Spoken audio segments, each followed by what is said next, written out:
Hi, I'm Dave Webster, pastor at Arbroath Mission, and thanks for taking the time to watch. Over the last week or so, there has been one name that's been mentioned in the media, in the press, across social media, more than any other.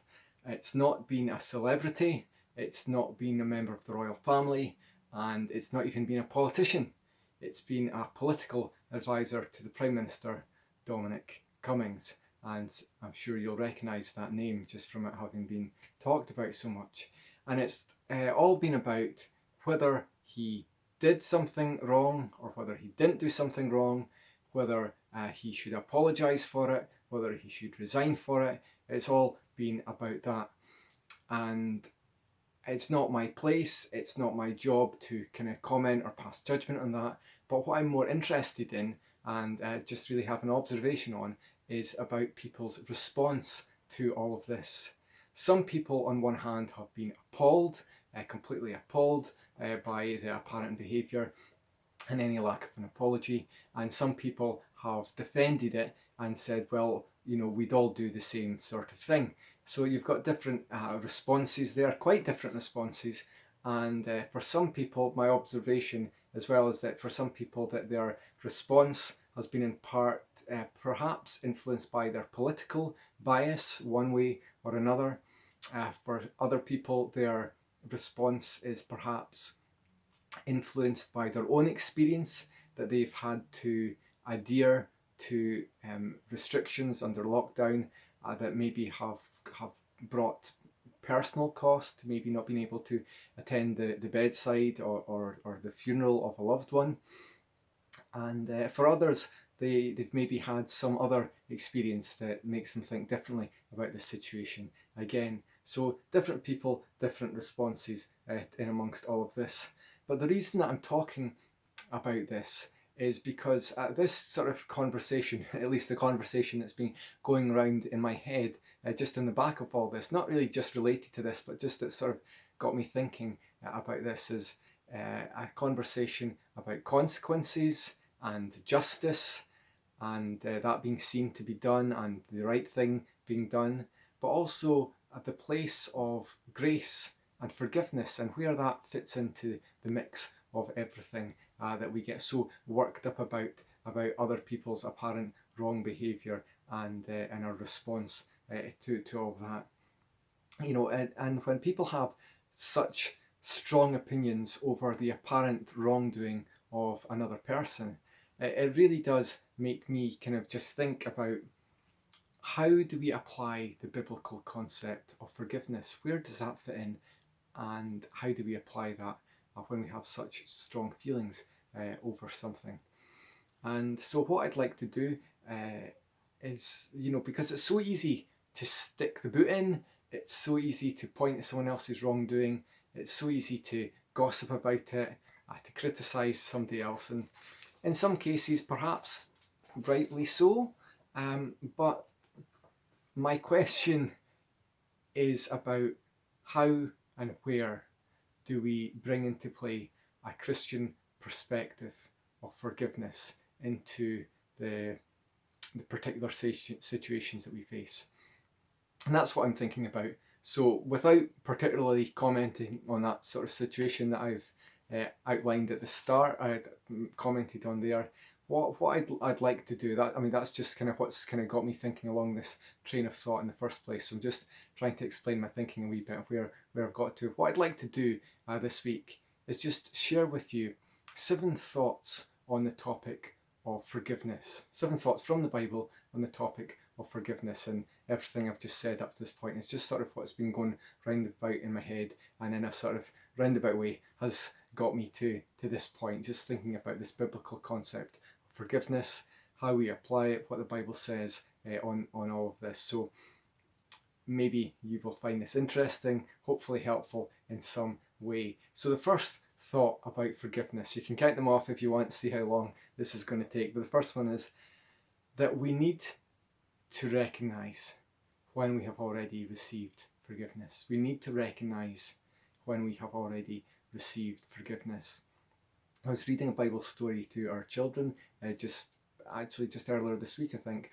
It was the story of Adam and Eve, and more particularly, just following on from that, the story of Cain and Abel, the two sons of Adam and Eve. Now, if you're not familiar with this story, what is the gist of it is that Cain kills his brother Abel out of jealousy because God is approving of Abel's sacrifice that he offers to God, whereas God does not approve of Cain's sacrifice in the same way. And we're kind of left to speculate on that. It doesn't seem to be that he gave his generous an offering to God. And anyway, he's jealous, and he takes out on his brother, and he kills his brother. And I had this thought that had never crossed my mind before about Adam and Eve's feelings towards Cain with all of this, because effectively they are doubly bereaved. They're bereaved of their son Abel, but then their son Cain, he's inevitably banished and exiled away to wander in the wilderness for his actions, and goes off and finds a place somewhere else to stay. So they've lost both their sons, all because of Cain's actions.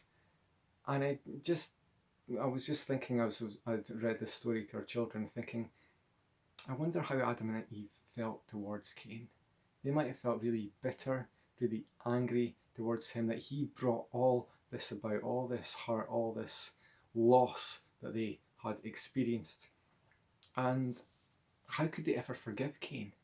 How could they ever forgive their child from killing his brother and just wrecking their family like that?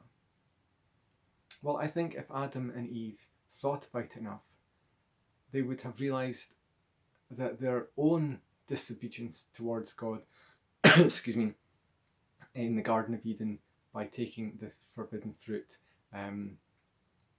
that they themselves had already received God's gracious forgiveness. And you can see that in a couple of ways. One, in that even after their own wrongdoing in the Garden of Eden, God provided them with clothes to wear, and he cared for them, and he also gave a promise that you can see there in Genesis 3, that one day one of their descendants, one of their offspring, would come and defeat the serpent, would crush the head of the serpent who tricked them, and even whilst he was wounded. And this is a sort of a reference, a forward looking to how Jesus will one day come and will defeat Satan and triumph over him on the cross. And so this is a future promise they're given. And so just wrapped up within that, and the provision of clothes and everything, that there's this sense that God has not abandoned them, that God, yes, there are consequences for their actions, but God has not just abandoned them completely. He sends them out of the Garden of Eden. That's just the consequences of their actions, but he also has forgiven them. He still continues to care for them and promise a future deliverance for them. Now, did Adam and Eve ever learn to forgive Cain for what he did in destroying and breaking up their family in that way? Well, we don't know, but I think in the naming of the son that they were able to have subsequently to that, the third son that they had, naming him Seth, which means granted, and he's named that as he's been granted as a replacement for the son Abel that they lost. I feel that there's a sense of peace in that they have in some way forgiven Cain his great wrong, just as God had forgiven them their great wrong, and they've been able to move on in some way, in some healthy way from it. So I feel in there a sense of forgiveness. And this is a thought that's echoed in Ephesians 4:32, where it says, "Be kind and compassionate to one another, forgiving each other, just as in Christ God forgave you." And so my kind of take on that is, Adam and Eve, they probably came to learn to forgive Cain because they reflected on how they themselves had experienced God's forgiveness towards them for what they themselves had done. So when considering how or when to forgive someone, we need to recognise where we ourselves have already received forgiveness. Okay, so that first thought there. Second thought is we need to recognise our own faults. We need to recognise our own faults. So obviously, if we recognise that we have already received forgiveness, then we also recognise there that we ourselves have some faults, whereby we've needed to be forgiven for causing injury or offence to someone else. Now, if we go a little on from Adam and Eve, then we come to the story of Jacob and Esau. And what we find in that story, just a little bit later on, we've got two brothers, Jacob and Esau. Esau being the oldest, he's his father's favourite. And what Jacob does is, with the help of his mother, because he's his mother's favourite, complicated storyline here, but Jacob craftily disguises himself as his older brother and steals his older brother's birthright and blessing from his father. And Esau is enraged by this when he finds out he's got murderous intentions towards his brother, and so Jacob has to flee to his mother's relatives in a foreign country. And years later, Jacob returns, having made his fortune, and he returns to meet. Well, when he returns, he's obviously going to meet Esau, and he's very nervous. He's in great trepidation about this. He's in great fear about meeting his brother again, and he sends on these gifts, expensive gifts of livestock on ahead of him, hoping that he will placate his brother in some way for this. But Esau, when he meets Jacob, he will have none of it. He will have none of it at all. He welcomes his brother with open arms. You know, maybe the years have mellowed Esau from the trickery of his brother. Maybe also, though, he's realised the person he himself is. And just like his brother was a trickster, he himself has his own flaws of impatience, of anger, of devaluing what's really important. Maybe Esau realised that just like Jacob's had his flaws and tricked me in that way, a bit of a schemer, I've got my own flaws. You know, essentially I'm an arrogant hothead. Maybe Esau realised that of himself, and that's why he is able to forgive his brother and just welcome him back and say, forget all these livestock gifts. Just it's good to see you. It's good to see you again. And so when considering whether to forgive somebody else, we should take stock of our own faults.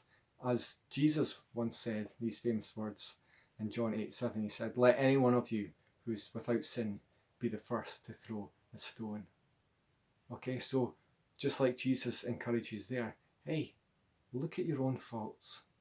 Look at your own faults before you withhold forgiveness from another. And maybe you recognise that, okay, they've got faults, and you've got faults too. And of course, like we spoke just in the last point, before you've received forgiveness, who would you be to withhold forgiveness to another? Anyway, third point is we need to recognise some good can even come from others' wrong actions. That's a hard one. That is a hard one. We need to recognise some good can even come from others' wrong actions. Now, there's a famous story toward the end of the book of Genesis of Joseph and his brothers who betrayed him. They sold him into slavery, and he endured great hardship, but he was eventually raised up by God to become Prime Minister of Egypt, to save the nation, to save the wider region, and to save his family from 7 years of famine. But if you fast forward past all that, you get to when their father dies, Joseph and his brothers, when their father dies, and he's been blissfully unaware of what Joseph's brothers have done to him in all of this. And what we find, though, is that when their father dies, Joseph's brothers, this fear rises up in them. Now that our father is gone, Joseph, who said he'd forgiven us all, maybe it was all a sham, maybe it was all a show while our father was alive, and he is going to get his revenge on us now. So they're in great fear of Joseph. And Joseph's response, though, after many long years of pondering his brother's actions towards him, he says, you intended to harm me, but God intended it for good, to accomplish what is now being done, the saving of many lives. And that's pretty epic that he's able to say that.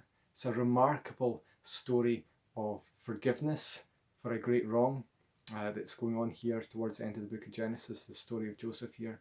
But it also draws out this truth that God can even bring some good out of the wrong actions of others towards us, even if those actions have been terrible and devastating for us. And Romans 8, chapter 20, verse 28 echoes this same thought when it says, "And we know that in all things God works for the good of those who love him, who have been called according to his purpose." And I think perhaps if we can see this, somehow if we can see this, and I think it can be very hard to see, especially without the benefit of the long lens of hindsight and time and distance, and when there's a lot of emotion still wrapped up in a hurt and a pain, and especially if it's still ongoing.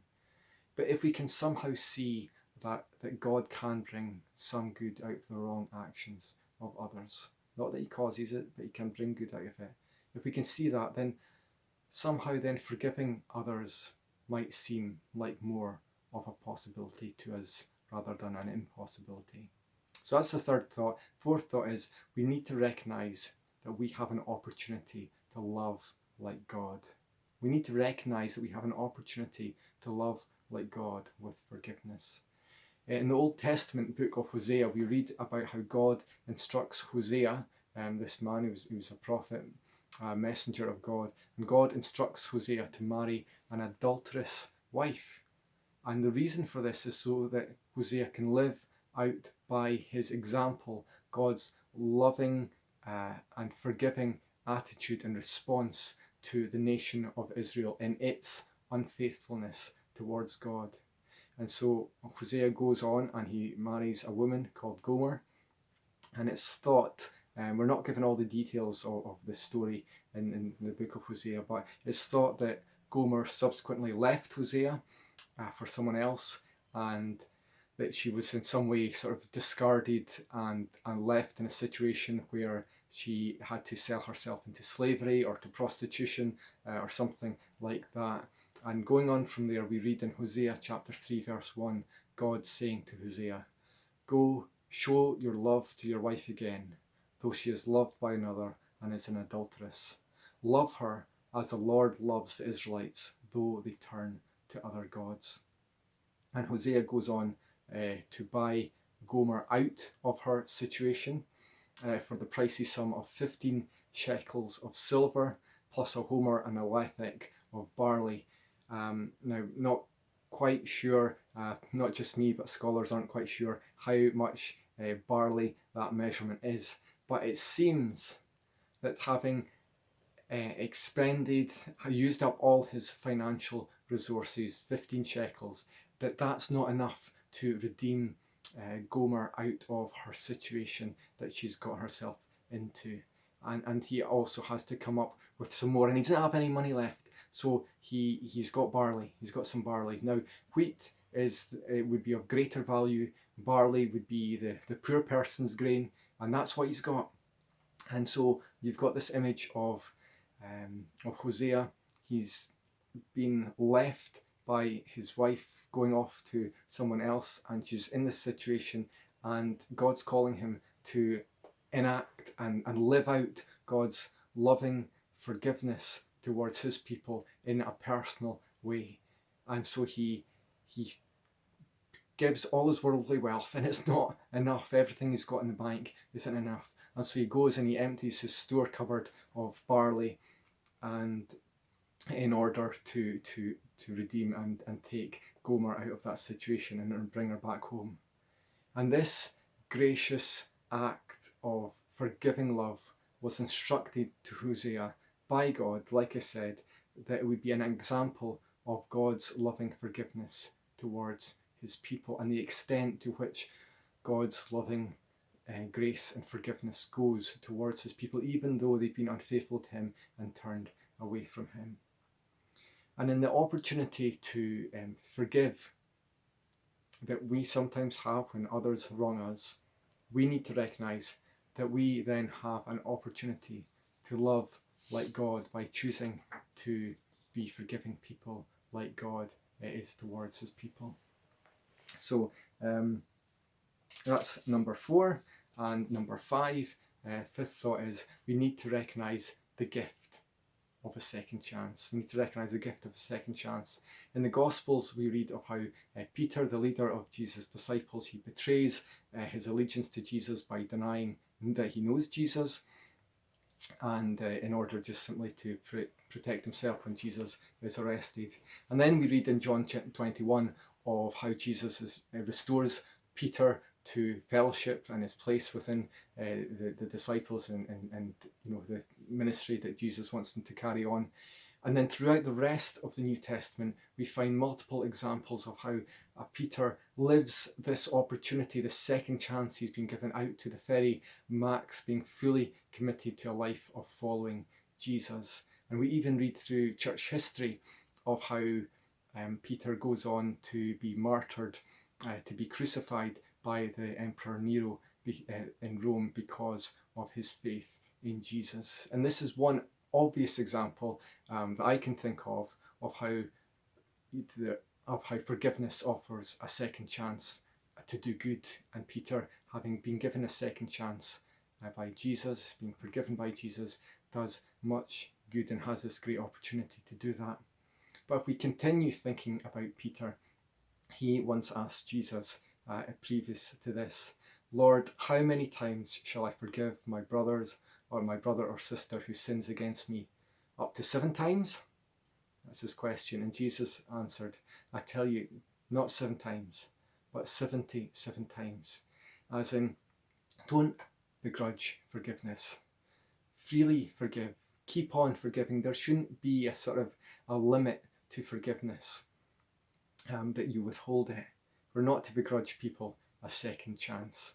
And Jesus goes on to illustrate this with the parable of the unmerciful servant. And this is a parable, a story about a man who owes a great amount of money, but he's forgiven his debts. And that gives him an opportunity, a second chance, but he doesn't take hold of that. He refuses to forgive and clear the debts and give a second chance to someone who owes him a far less amount of money. Now, we have no power over how other people might use the second chance that we give them when we forgive them. We simply have the power to offer that gift of a second chance. Okay, 6th thought on forgiveness from the Bible. We need to recognize that sometimes people don't know what they're doing. We need to recognize that sometimes people, they just don't know what they're doing. Now, we come here to an amazing piece of scripture from the Bible, from Luke 23:34, where Jesus, he's been nailed to the cross. He's hanging there, dying. And at his feet are the men who've nailed him to the cross, who have executed him, and they're gambling, they're just playing a game, throwing dice for his clothes to see who gets the clothes of the man that they have killed, that they've hung there to die, to be executed. And Jesus, in the midst of that, says, "Father, forgive them, for they do not know what they are doing." You know, there's a tremendous depth of character and generosity of spirit in being able to pray such a prayer. However much it may hurt us, people are not always aware of, or at least they've not always taken the time to think about how their actions might hurt us or cause us great harm, how their actions will affect us. So, Father, forgive them, for they do not know what they are doing. And I wonder if this is a prayer that perhaps some of us need to wrestle with. I'll leave that one with you. Last thought from the Bible we thought about forgiveness is we need to recognise that forgiveness is a choice. We need to recognise that forgiveness is a choice. So finally, I want to take you to Acts chapter 7 and verse 60, where we see a man, Stephen, who's being slowly killed by having rocks thrown at him. And yet he prays. for those who are throwing those rocks at him. Lord, do not hold this sin against them. Lord, do not hold this sin against them. Now, I'm sure Stephen didn't feel like it as he was bruised, as he was bleeding externally and internally, and as he slowly lost consciousness from the incredible pain and everything that was happening to him there. But yet, he chose to forgive. You know, forgiveness is not something that we feel, well, at least at first. Forgiveness is a choice. Forgiveness is something we choose. Our feelings may follow, and it may take time, but forgiveness is something that we choose, just like a great ocean liner takes time to turn around. Great hurt takes great healing, but we can still choose to forgive and trust and allow in God's grace that feelings of forgiveness may follow. So there you have it, 7 thoughts on forgiveness that I leave with you.